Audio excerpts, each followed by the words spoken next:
Hello, psychology students. Mrs. Olson here. Today's lesson is titled Psychoanalytic Theories on Personality, with our specific focus being on Freud.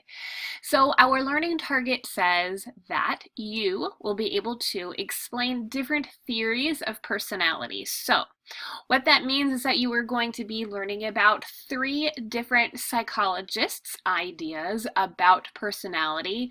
Today's video lesson is focused on Freud. There are 2 other ones. One psychologist's name is going to be Carl Jung, and the other is Alfred Adler. So that's where the different theories of personality come in with 3 different people's ideas. All right, so before we get into the actual lesson, please make sure that you have a piece of paper and writing utensil in hand or a word processing document open so that you can be recording important information. All right, here goes with our first slide.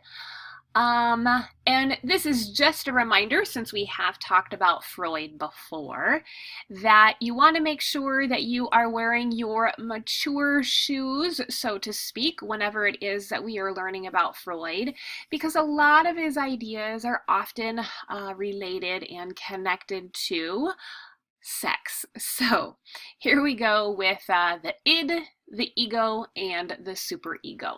Okay, so this is Freud's way of explaining how our mind is organized, how it is divided up. So it says, explains how the mind functions and how the instinctual energies are organized and regulated.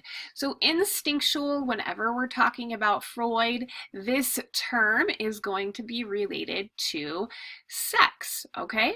So even though we're young, my students are young, try to relate these ideas to real life and apply them to real life situations and how a real live human being may think or behave, okay?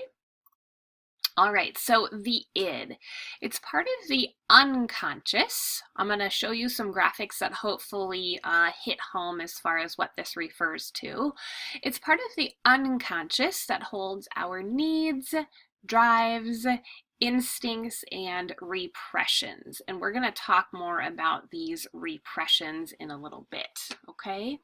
So the id is underneath. It is part of the unconscious or the brain that is not, we're not always aware of our unconscious, but it is alive and well and kicking, if you will. Okay, so the id operates in terms of the pleasure principle. Think about it like this. This is the part of you, your personality, your brain, that wants what it wants when it wants it. So the id will stop at nothing to get what it wants, because whatever that thing is pleasing to that part of our brains. Okay? So this note reads that the id seeks immediate gratification of desires regardless of the consequences. The id doesn't care if you're going to get in trouble. The id does not care if you're going to make a fool out of yourself. The id only wants what it wants, well, because it is most gratifying to that part of our brains or our personalities. Okay? So I'm going to wait for that little thing to go away, and I've got a little graphic for you. Who cares? I'm going to do it anyway. That is the id operating in terms of the pleasure principle. Okay, so here are a couple of other graphics that kind of hit home on this idea of the id operating in terms of the pleasure principle.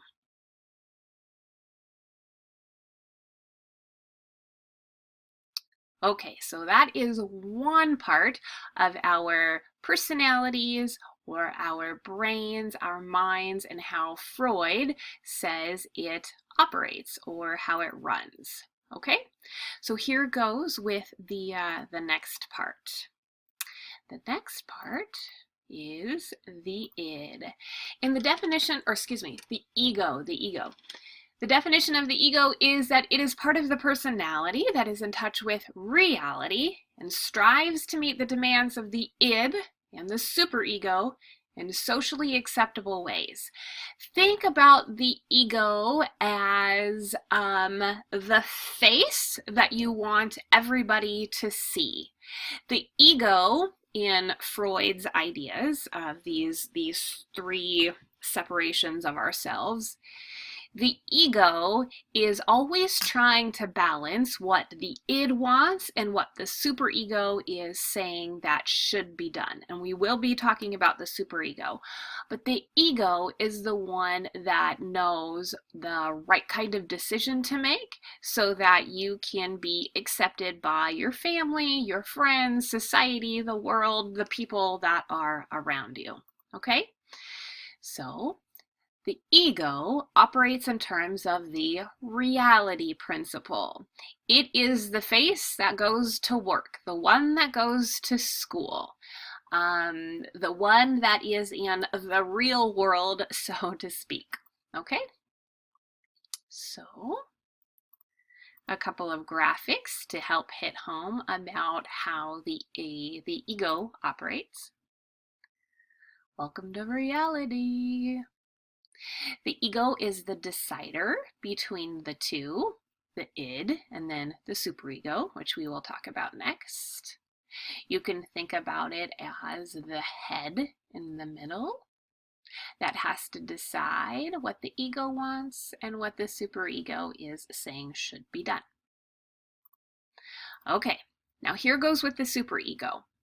It is part of the personality that is the source of our conscience and counteracts the socially undesirable impulses of the id. So our conscience. Do you remember Pinocchio? Let your conscience be your guide. Think about the superego as the morally right part of us that is always saying, this is what we should do, this is the right thing to do. And the id is always advocating for maybe not necessarily the wrong thing, but it's not always the right thing either. So, if we are talking about how each one operates in terms of, we are seeing that the superego always is operating in terms of the moral principle. It is the do-gooder, the one that is always on the right side of things. Okay? So, oftentimes when the id wants something and the superego wants something else, we feel conflict, okay? So that inner conflict, that inner turmoil, it doesn't always feel good, but we have to make a decision in the end. That's because the id and the superego, they're competing for what each one wants, okay? So they work against each other. They rarely ever work together. Okay. So here we go with images on the superego. You can think of them as the one that is always trying to do good.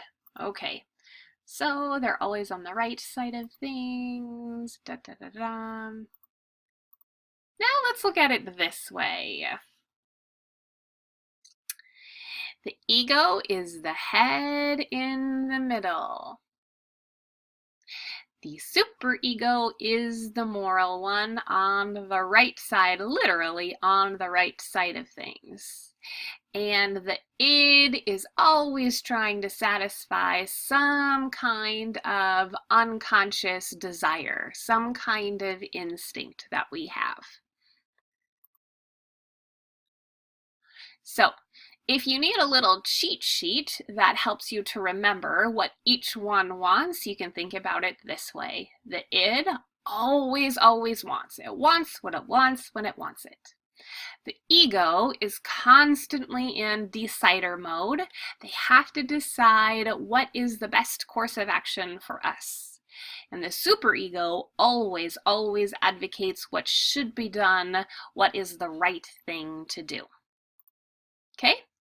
So, there are many analogies, even cartoons, stories that are built from this premise of the devil and the angels on our shoulders. Sometimes it is very serious, and sometimes it is turned into funny situations like The Simpsons with Homer Simpson and his superego and his id trying to advocate for what each one wants. Okay, so I'm going to play this little video as the end of the ideas about the id, the ego, and the superego, and then you can go to the next video lesson to learn more about personality theories.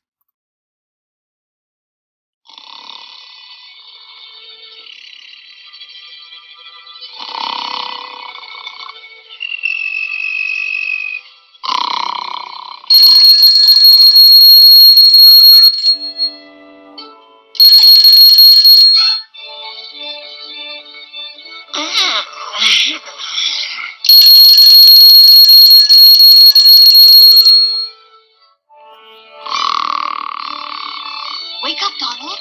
Wake up. Wide awake. We must get up. All right. All right.